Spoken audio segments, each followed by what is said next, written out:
Welcome everybody. We're here at the Dolph Briscoe Center for American History at Winedale.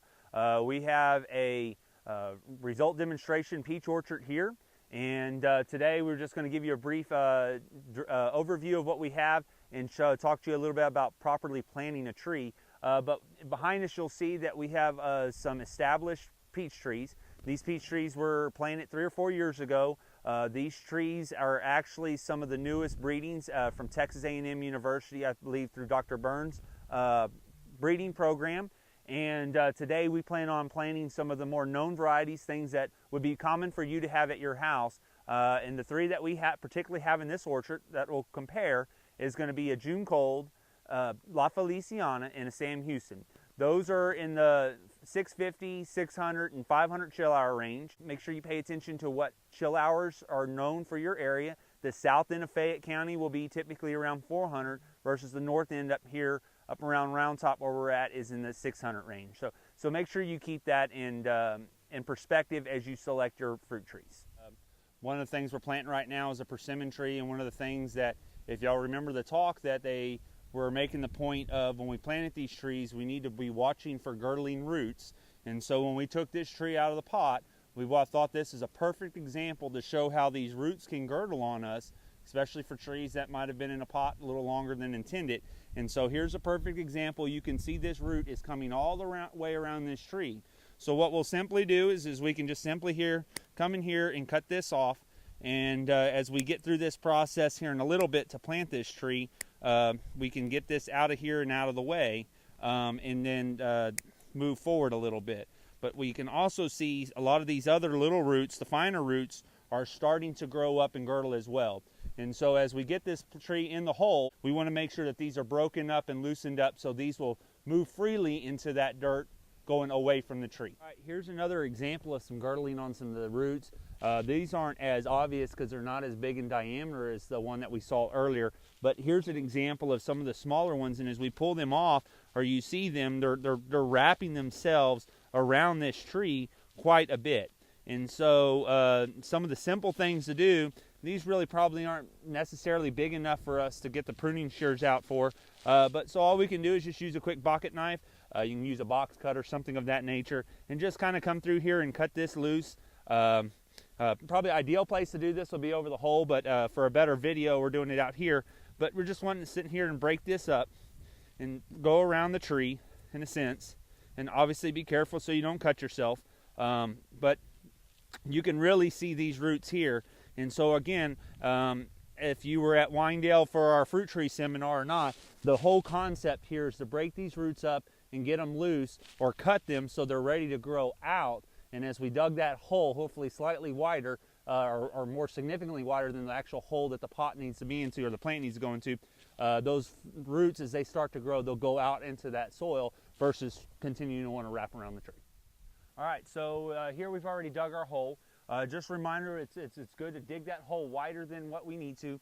And when we dig it, we don't need to dig it too deep. We don't want to bury this tree way below the soil line. If anything, just have it slightly above it. And so that's very important. And then when we get through this and get to the hole dug, we want to make sure we come in here and we want to make sure that we don't have those girdled roots in here.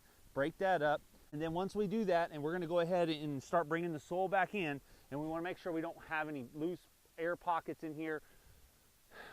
Roots need oxygen, but we don't need big air pockets for them to dry out. And then roots are going to dry out, and we're going to have the tree that's going to go ahead and die on us. We're going to have some issues there. So when we bring that soil in here, we want to make sure that we get those air pockets out. It's a great opportunity to introduce a little bit of water at the same time.